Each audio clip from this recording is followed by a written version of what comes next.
News Tamil கழுகு. தேர்தலுக்கு முன்னாடியே தமிழக காங்கிரஸ் தலைவர் பொறுப்புல இருந்து செல்வ பெருந்தகை மாற்றப்படுவார்னு சத்தியமூர்த்தி பவன்ல சத்தியம் செய்யாத குறையா அடிச்சு சொல்றாங்க.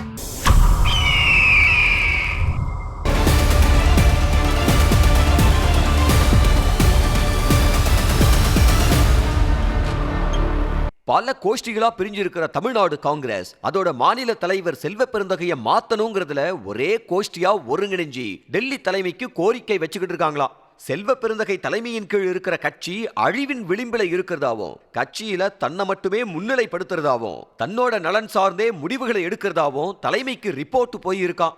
அதோட தமிழக காங்கிரஸார் திமுக காரங்களா மாறி திமுக தலைமைக்கு கட்டுப்படுறவங்களா இருக்கிறதாவும் அந்த ரிப்போர்ட்ல ஒரு பின்குறிப்பையும் போட்டிருக்காங்களாம். தேர்தலுக்கு முன்னாடியே செல்வ பெருந்தகை அந்த பதவியிலிருந்து தூக்கப்படலாம்னு கதர் கட்சியில இருக்கிறவங்க உறுதியா நம்புறாங்களாம்.